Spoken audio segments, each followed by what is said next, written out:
हमारे सनातन धर्म में दान और पुण्य करने का बहुत ज़्यादा महत्व है। दान पुण्य में भी हमारे शास्त्र कहते हैं कि जब हम एक विशेष समय पर, विशेष मुहूर्त पर, विशेष विधि से विशेष व्यक्ति को विशेष तरीके से दें तो उसका ही फल मिलता है।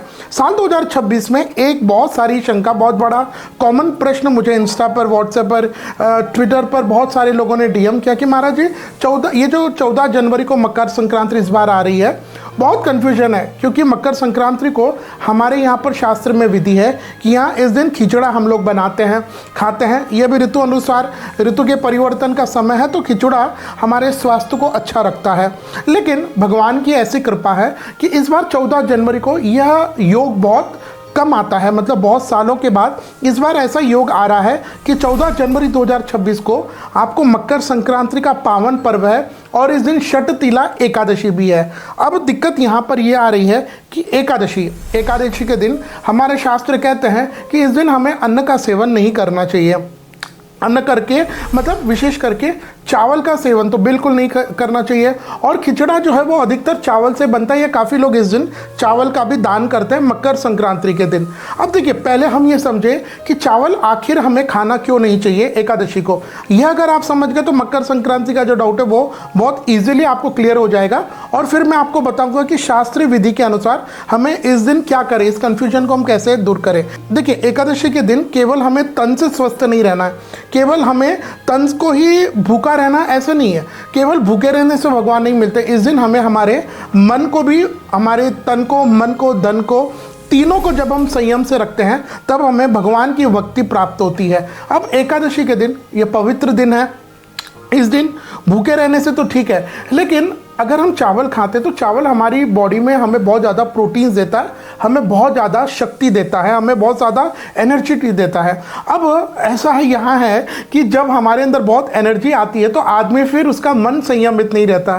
तो चावल नहीं खाने से हमारा मन संयम रहता है, शरीर हमारा थोड़ा सा दुर्बल पड़ जाता है, तो हमारा मन जो है वो गलत काम, गलत विचारों की ओर नहीं जाता। तो इस दिन, इस कारण से एकादशी के दिन हमें चावल खाना निषेध बताया है। अब अगर हम बात करें साल 2026 में मकर संक्रांति को, देखिए मकर संक्रांति को यानी 14 जनवरी 2026 को दोपहर के 3:07 को भुवन भास्कर सूर्य भगवान धनु राशि से निकल करके मकर राशि में प्रवेश करेंगे।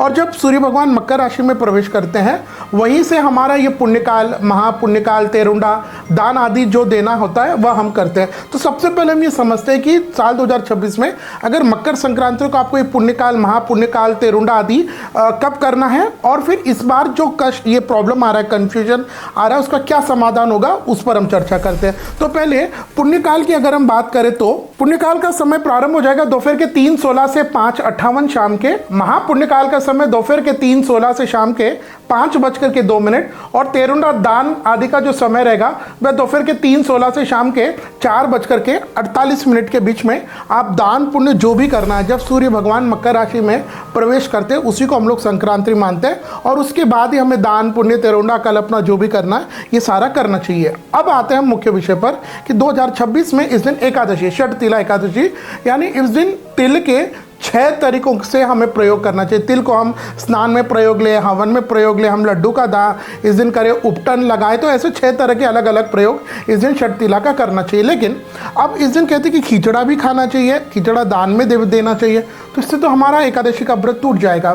तो अगर आपको याद है, जब हमारे यहाँ पर पितृपक्ष आता है, महालय पक्ष, तो एकादशी का जब श्राद्ध आता है तो हम जो पिंड बनाते हैं वो चावल का होता है। तो हम क्या करते हैं, हम स्वयं अगर खाएंगे तो व्रत टूटेगा, तो हम पहले एक योग्य ब्राह्मण को हम सुंगा देते हैं, उसके बाद गऊ को दे देते हैं। बिल्कुल यही कंट्रोल C कंट्रोल V, यही कॉपी पेस्ट, यही नियम संक्रांति पर भी लगेगा कि आपको यह एकादशी के दिन, मकर संक्रांति के दिन अगर आप चावल खिचड़ा आदि बनाते हैं तो योग्य विद्वान पंडित जी को सुंगा दें, क्योंकि अगर वो खाएंगे तो उनका भी व्रत टूटेगा।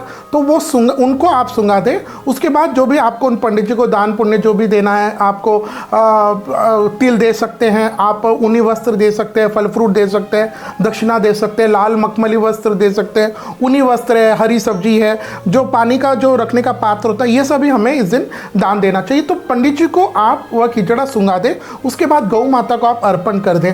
तो यहाँ पर अब यह ऐसे हो गया कि आपने पंडित जी को दान कर दिया यह खिचड़ा, तो आपको यह इस दिन खिचड़ा दान करने का, और आप जब पंडित जी को सूंघाने का तो आप स्वयं सूंघेंगे, उसके बाद जब आप गौ माता को दे देंगे तो आपको भी ये खिचड़े का दान और पुण्य करने का उतना ही फल मिल जाएगा।